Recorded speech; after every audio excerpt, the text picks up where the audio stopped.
I'm gonna start this series off by talking about someone who has nothing to do with this series, but is probably gonna be talked about all day tomorrow about it, and that is Joel Embiid. As he said, Miami needs another star, and it's something I've been preaching for even before the playoffs, and Erwin kept ragging on me that that's not necessary to win a championship. But what did today show? It showed that, Bam, you better love Philly cheesesteaks, because you're getting to packing.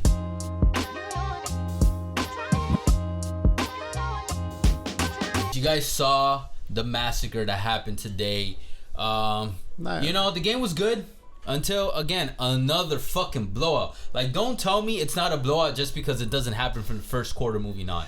Third quarter happened, fucking gates just flooded wide open. And after that, there was no legitimate cause for concern from the Heat. They could not start a comeback to save their lives. That shit was embarrassing.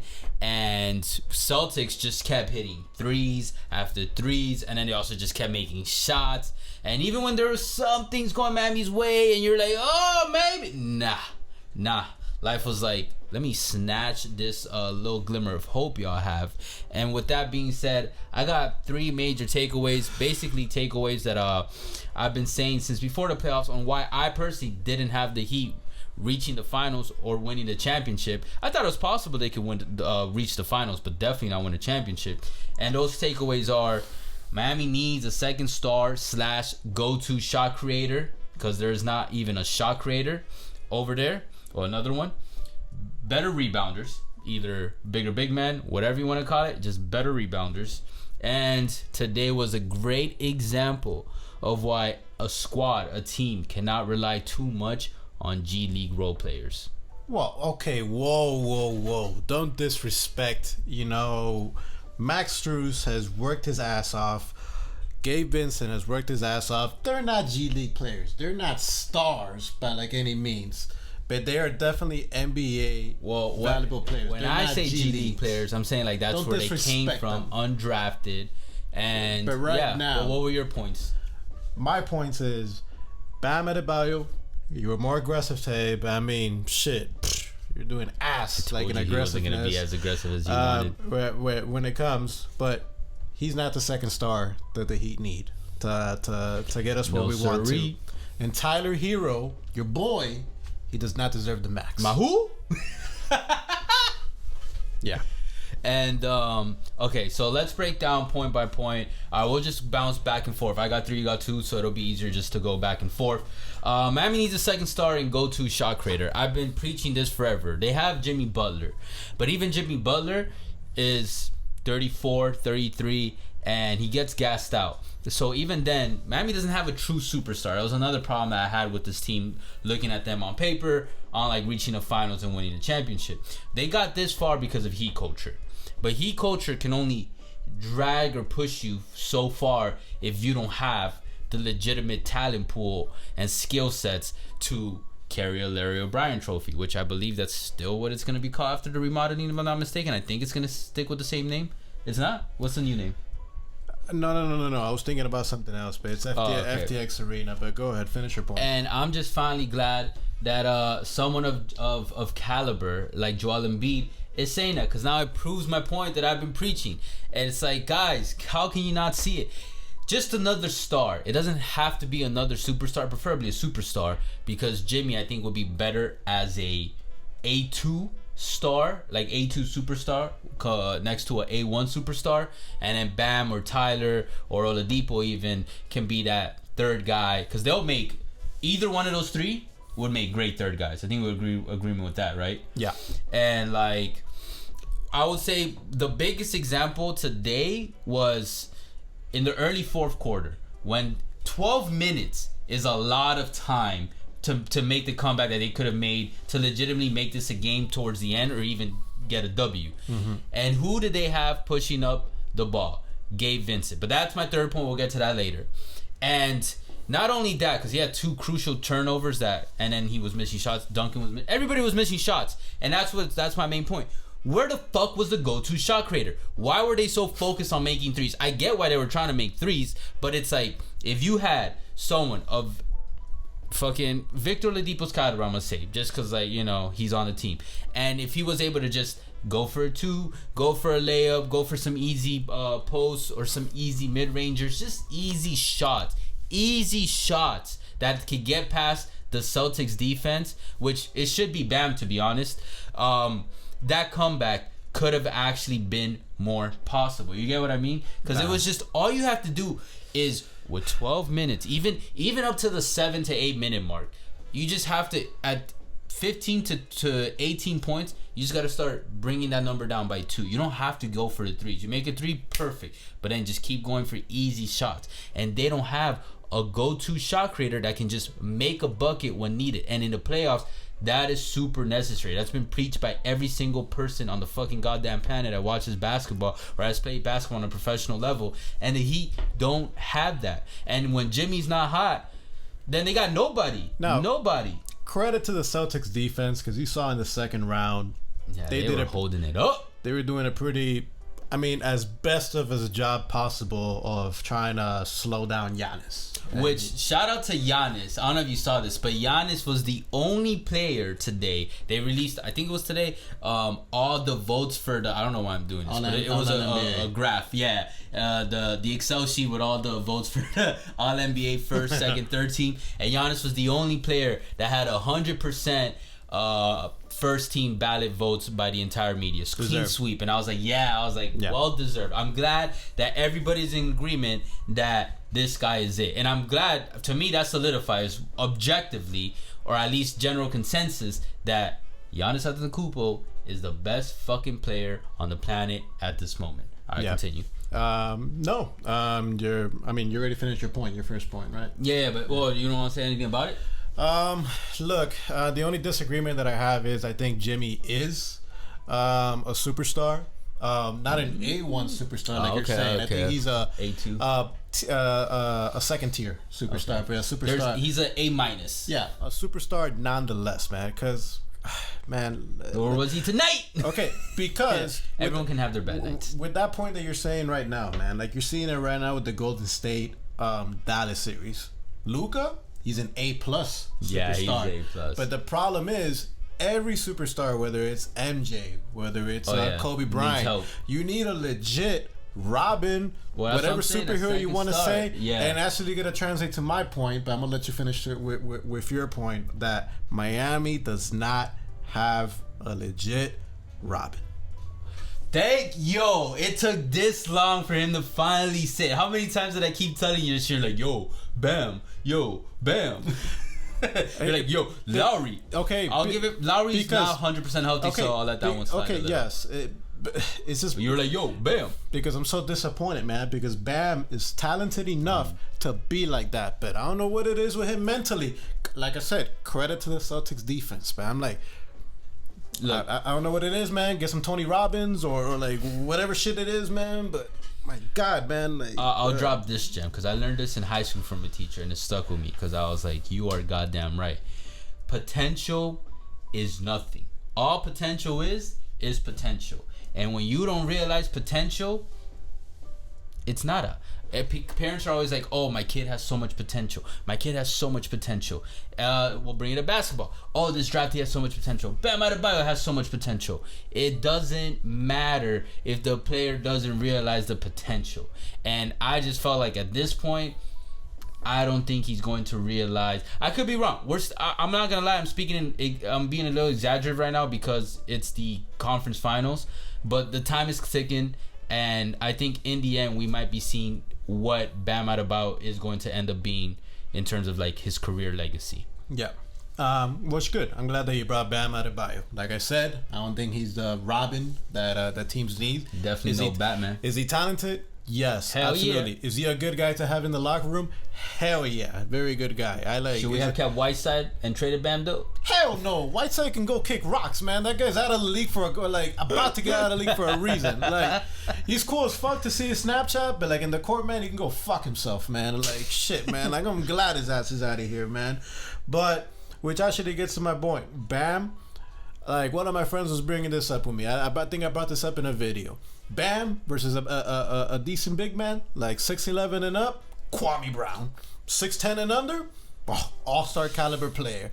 The problem is, I'm like, Robert Williams, Al Horford, they're all 6'10" and under. And Bam Adebayo had played like complete fucking ass. Like, I think there was like 2 games that he scored less than 10 points. Today, he did a little better, 18 points.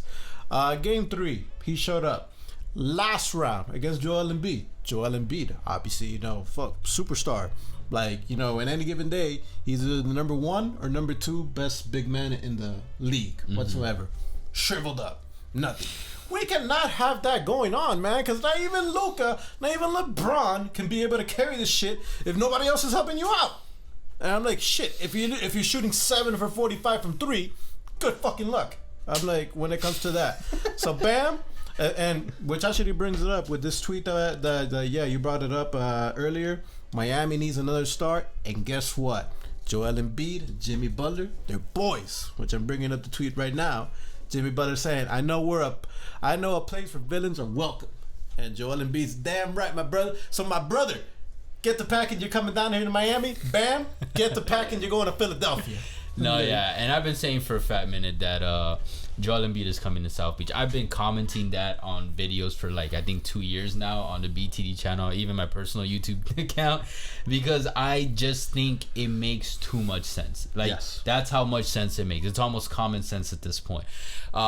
First of all, you got Pat, the Godfather Riley, heavily influential in convincing people. He looked pissed in this game. He coached as he should have been, but he looks pissed almost 24/7. Could be intimidating, man. Shit. Yeah. Imagine being his kid. And he culture implemented an organization with an actual culture set in the franchise where players have to arrive on time, there are rules to this shit. Everybody follows them. And if you've ever worked at different sized companies, it doesn't matter how big or how small a company is. It depends on how well the employees of that company follow those rules and policies. And that's what's going to keep things fluid. And Joel Embiid loves that. He loves that. He culture to the T. So not only does he probably love the fact that, y'all are organized, people listen, you guys have a credibility people look up to and actually follow. It's a brand that fits right up Joel Embiid's avenue. Yeah. Hustle, basketball 24/7, tunnel vision to win a championship, team ball. Because let's be honest, while Joel Embiid is one of the greatest talents in basketball, he cannot be like a Giannis or LeBron where he has to be the focal point. Because I think if he was that, it puts way too much stress on his body and he will deteriorate too quick. But the good thing is, that's where Jimmy Butler comes in. Exactly. He's whether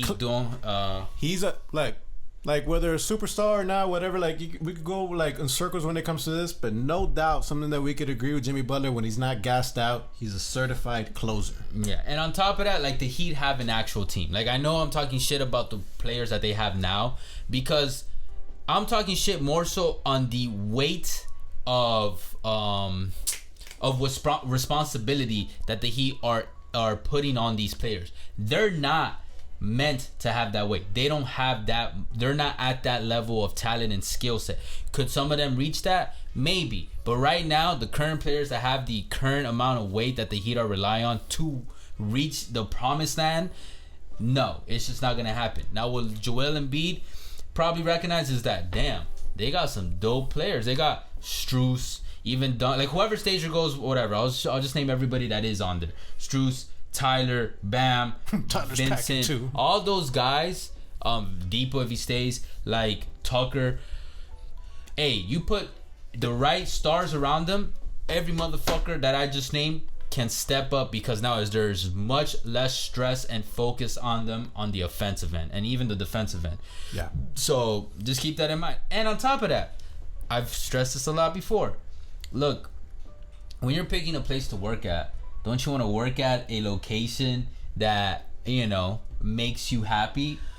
And this is just straight fucking luck. I'm going to be honest. This is not, there's no logistics to this. It just happens to be that South Florida, Miami, is in fucking a very sunny, nice weather area in a state-free tax state in Florida. And it's just there are so many professional, financial, and just casual benefits to living here. Yep. That it's like, if you got money, why the fuck not? If you don't got money, don't move, because it's not worth it. I'm gonna be honest with you. And we're full. But if you got money, I'm looking at that like, all right, it's either LA where there's a bunch of fake people. Well, there's a bunch of fake people here too. Fake, yeah. But there's also a lot of shit going on in LA. And if you're trying to be a mogul, then no, I would definitely pick LA, because that's where all the production companies are. The Lakers are a dumpster fire. And then when you look at Miami, it's like, okay, you got the beach. And let me tell you something. If you live in Miami, you can live whatever life you want. You want to party every day, go for it. But if you want to live chill, you can do that just as easily as getting into the party rowdy scene. Like, legit, it's that easy, simple to just turn the flip on and off, because in Miami things happen so every like 24/7 that like it doesn't matter if you step out or not. And nobody's gonna give a fuck if you step out. Plenty of neighborhoods if you want to be left alone. Pinecrest. That is fact.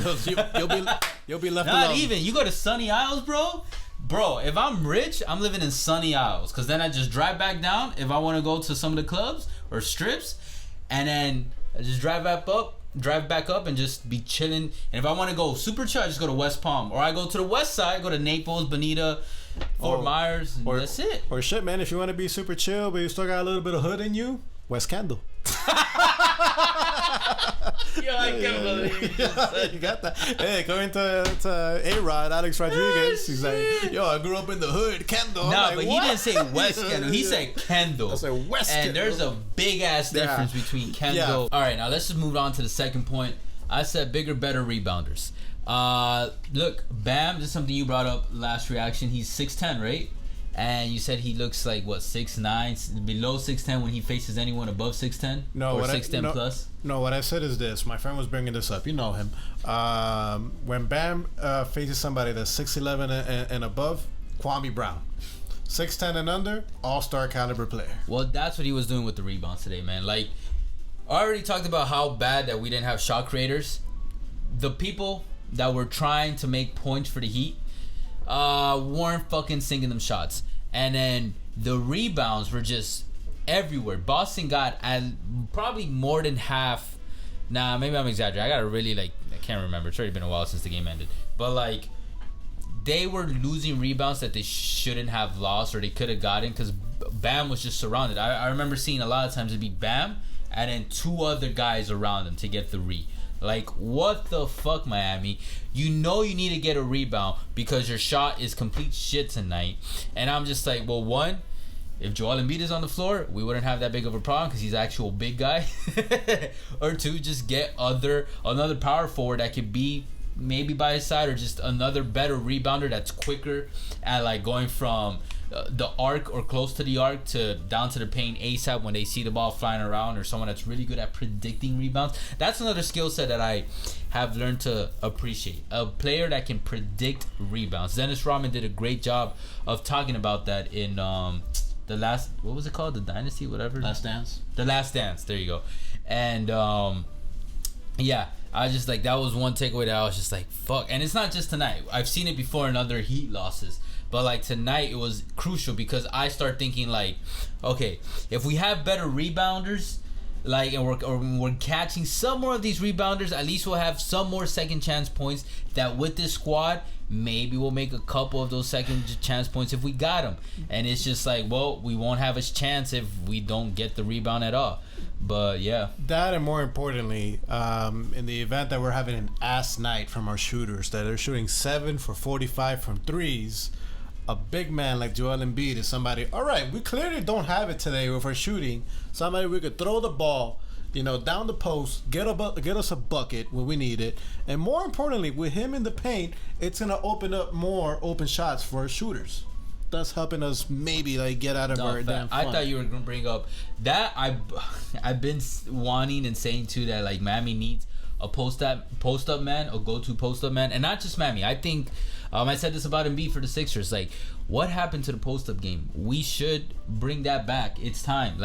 Big men are starting to make a comeback in the NBA. The post up game should make a comeback. Shaq has stressed that for years, and that's something that I do agree with him on. If you can post up in today's game, you would be averaging 20 like nothing. like nothing. And what I thought you were gonna bring up was like, I disagree with that. Bam would get the rebound, and sometimes he would man up and try to put it back, and then you just see these guys that are like bigger than him or his size, and he would just not be able to get a good look. And I just kept thinking, fuck, if we just had a bigger center that was just down there, that even every once in a while, if he's not going to throw it out for the second chance point, like he could be the second chance point and just put it back. And Bam is not going to be that guy because Bam is too small, and even a 30, 40, 50-year-old Al Horford can't stop him. Yeah, but I'm gonna disagree with like the whole to go back with that point you're saying that Shaq, that the big man like throwing in the post, that the post up should make a little comeback. A little bit, but not a full comeback because the good thing about Joel Embiid is that you can throw in the post, but that guy can step out and he can make a three. Facts. Because if that's Jokic too. Because if that's the case, man, then people there's not gonna be no question whatsoever that DeAndre Ayton deserves the max.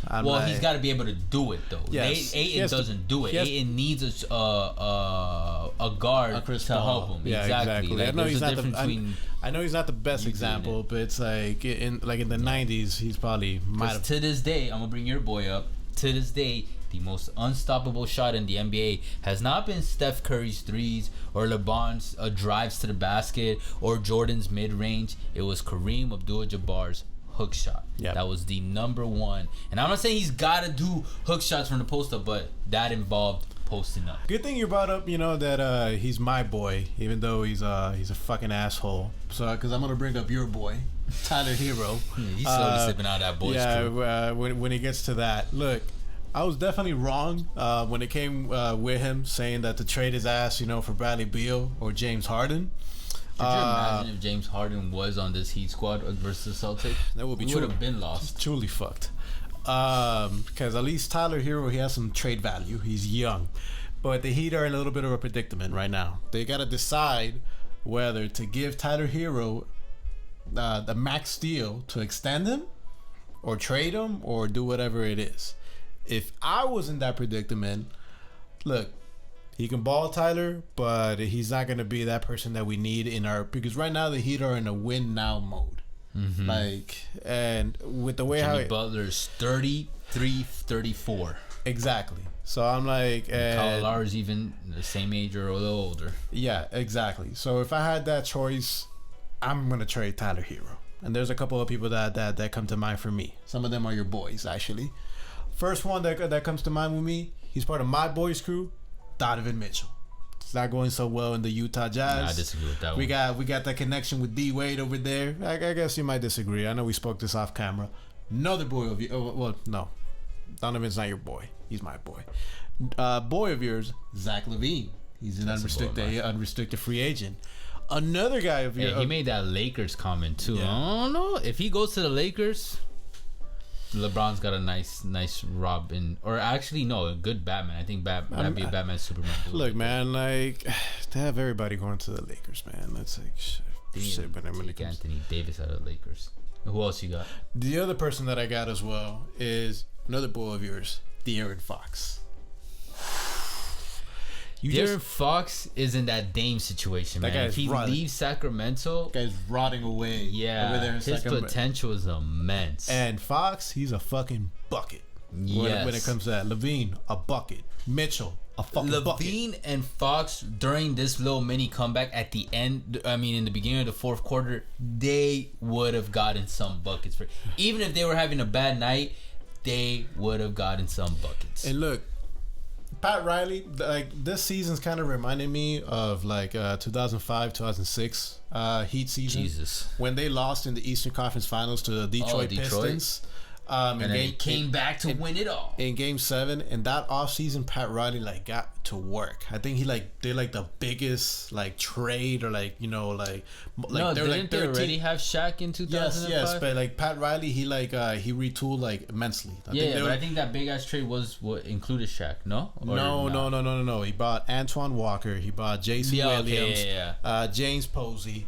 Lamar Odom left. Yeah. No. That was the year before. That was the year before? Okay, yes. Okay. A lot of retool. But remember, it was a shit ton of players. if anybody can make a move like this, and we have the salaries to be able to match it, because Duncan Robinson, you're packing. Hero, you're packing. Bam, you're packing. Lowry, your fat ass is packing as well, man. You looked horrible. I'm like, I'll give it to him. He's injured. I get you with that, but he's old and he does not look anywhere near the Toronto Raptors. Well, but I'm glad you're bringing up all those names because it closes out what I've been saying. We can't rely on G League role players, bro. Gabe Vincent, 2 turnovers, missing everything. Max Strus, gone. That man's been he's magically disappeared these past 2 games. They're not G League role players. They're legit role players, but like okay, G League role players mean they came from the fucking G League, bro. Okay, they were undrafted and they came from the development league. Okay, I know. Yes, they came from that, but like the way how you're saying it, you're saying like they belong in the G League. They do not belong in the G League. Nah, I ain't say that. I think you're just taking it personally, bro. No, I'm not. Because you played in the G League. I mean, shit. If I play in the G League, I'd be overseas right now, man. I wouldn't be doing this shit. I've been doing this shit right now. But like, okay, to go back to what I'm saying, like if anybody can create like a team like that, imagine a big 3 of that combination that I was saying, like De'Aaron Fox or Donovan Mitchell or Zach LaVine, and you combine that with Joel Embiid and Jimmy Butler. Oh, you're thinking they bring a big 3? Nah, yeah, bro, you're tripping. It's one or the other. Either they get Joel Embiid or they get one of those stars. I think they can make the salaries work to be able to do that because we got big salaries. It's possible. We got Lowry salary and we got Duncan Robinson salary. I'm not even thinking salary, man. Like I'm just thinking match purposes. And we got some good pieces as well, man. Gabe Vincent. I think you're not giving enough credit to the role players now, even though I just said we can't rely on them. Like I said, too much weight on them as they're currently constructed is what's crumbling them. Okay. In the future, with the right proper pieces, they will be able to maximize their potential. Like Max Strus, I'll keep him, and he'll be on a budget. Yeah, he's good. Yeah. Vincent, he'll be on a good budget. Duncan, get the packing. I don't know, man. We'll see. Packing. I would even consider keeping him. We need snipers, and snipers work best when they're not focused on the offense. Like they're not defocused on the offense. So you bring in Embiid, and if you're able to bring in the 3rd star, like bro, Duncan can do whatever the fuck he wants, and he'll be he won't be as bad as of a defensive liability, because if the 2nd star can be a legitimate defender, then okay, we're allowed to have a little bit more leeway on having bad defenders on the floor at the same time. So yeah. Good point, but Robinson's still going to be on those 8th out just her matching salary. Maybe, but I would keep him just because, like, with inflation going at the way it is, Duncan is also going to be looking like a good value because of like salary cap going up, inflation going up, just everything, bro. And what's up? The feds, man, they're aggressively increasing those rates, man. Inflation's going to get under control. Say what? I wish. Man. Well, the salary cap ain't getting under control, and the NBA growth is gonna keep rising. Yeah. So his contract is still gonna look good, and then the only one I'm gonna give you a little credit on is maybe Trey Tyler here. I don't know. I can't believe I'm saying that. You rather give him the max? I know that's why. It's because it's at that decision making, what's that intersection that you have to decide, that now makes me a little doubtful. Because I'm not denying his talent. It's just that I'm not gonna feel comfortable paying him the max. The problem is that right now the Heat do not have enough of a window to like, okay, we'll keep developing you, Ty. We just kind of have to like go all out. You know what I mean? Right now in these next 2 to 3 years, that's the window. Just like how the Lakers have like shit even shorter, like a 1 to 2 year window. And I'm also starting to doubt his potential. I'm not gonna lie. I don't know if he has as high as potential. It's pretty close as I initially thought. Well, I thought he could be an NBA superstar. Now I'm gonna lower that bar a little. I think he could be an NBA star. But there's a part of me that thinks, okay, he could be an NBA superstar like a Jimmy Butler, you know what I mean, a B-tier superstar. I mean, the way he's projecting, it might have been, I was starting to see a little bit like saying, okay, man, he might end up being a Devin Booker, but now it's kind of looking like maybe he might be a Jamal Crawford, maybe a little bit better, which is not bad. Jamal Crawford in his prime. Baller. Hey, baller. Multiple times. I mean, I would love to have him like a 6-man, like a Lou Will, a Jamal, a Manu Ginobili. If he can be a Manu literally mean getting buckets, navigating the floor like a floor general, and being put on the floor during clutch moments with the other big two like Duncan and Parker for Manu. Tyler can stay a Heat lifer for life. But the same thing with Manu or any of those players you brought up. I'm not paying any of those guys the max. Because you know who I'm paying the max? Yeah, Stars. You have to like talk to them about. They have to be a little self-sacrificial. Although I'm not gonna lie, the older I get, I used to be like, damn, it's like self-sacrifice. Look, I get it now. Billionaires are the last fucking people on the planet that need discounts. So fuck them. They should pay the luxury tax to win it. It's fucking bullshit. I don't give a fuck. But billionaires are the last people on this planet that need breaks of any kind financially. But the good thing is we have a great owner in Mickey Arison. He has shown time and time again, if we have a championship contending team, he will pay the luxury tax. Hey. Yeah, I'll pay it up, but I mean like just go overboard. Like Golden State, bro, they're deep in that bitch and they're like, it's all good because the return is there. Which I do want to say something to Mickey Arison. Hopefully some way, somehow. Please, can you buy the Miami Marlins, man? Like, please, man. Like, god damn it, man. Like, I cannot tell the difference between Bruce Sherman and Jeffrey Loria, man. Horrible. Won't spend any money. I mean, they spent a little bit of money this year, but that team is still a dumpster fire. And you're wasting prime years of Sandy Alcantara and Pablo Lopez, 2 aces, but we have an abysmal offense. Like, you thought our shooting was horrible? I'm like, god damn it. Like, the offense for the Marlins is even worse. It makes me sick. But just know, guys, that Irwin will do a baseball podcast at some point. Maybe. Just like Kenny. I mean, maybe. You didn't see Kenny's doing that. Oh. You didn't know that? Oh, Kenny does baseball? Yeah. What? Kenny for real? Yes. What? He has a whole different channel just for baseball. And then the last Heat Celtics game, I was watching this video today actually. He was talking about how like he has a big monitor and he's got a small monitor. And he had the playoffs fucking conference finals and then the small monitor playing a baseball game. It was the Jays and something.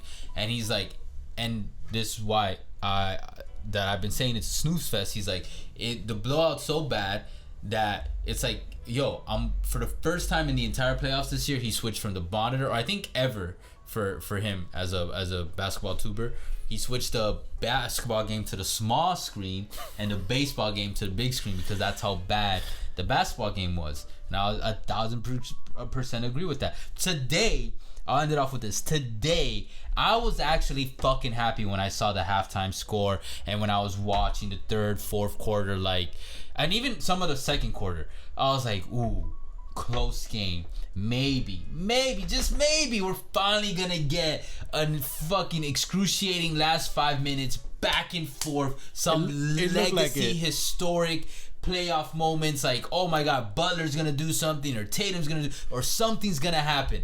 And then third quarter just fucking busted wide open. Fourth quarter, no comeback in sight. And I was like, this is the same bullshit that it's been for the last fucking 4 games. Like, and it's like, I'm over it. If the Heat lose, I don't give a fuck anymore because this is one of the most boring conference finals I have watched in my entire life. If you disagree with that take, you're a fucking... I'll be nice. I mean, some obnoxious, Warriors fan or Celtics fan might be like, it's because your team's not advancing. I'm like, no, man. Like as a basketball fan, it's boring. It's boring. Like, look, if Game 6 the Heat win, but it's also blowout, I'm still gonna be like, oh my god. And then Game 7, I don't care who wins. If they win by a blowout in a Game 7, fuck it. Then this has to go down as one of the most boring Eastern Conference Finals of all time. Because the second round, chef's kiss. Yes, amazing. Yes, every series except for one. Even that fourth one, good, clutch, back and forth. This is not back and fucking Brown today when he got interviews like, yeah, it's a good series, is going back and forth. No, motherfucker, like the series is going back and forth, but the games are going back and forth. So no, this is not a good series. This is boring basketball entertainment. Right now, I feel like I'm watching WWE instead of like Olympic wrestling. That makes sense. I mean, it kind of is with the refs, but all right, let's sign it off. It's way too long. For real, man. Anyways, guys, if you're at this point, you're a real one. We love you guys. Appreciate y'all. I know this is like a lot longer than the shorts that we have been posting. Appreciate it. We've been posting that got you guys probably here. But either way, appreciate all the love and the hate. You guys already know Facebook, Twitter, TikTok, Instagram, all podcast streaming platforms. Stress and Twitter, guys. We are on Twitter all day, all night. Yeah. Be doing prayer circles till the series ends. Let's do them tomorrow so the Mavs can extend the series. If Luka takes this to a game 7, he'll get promoted from demigod to God. Anyways, we'll catch you guys soon. For now, take care. Later.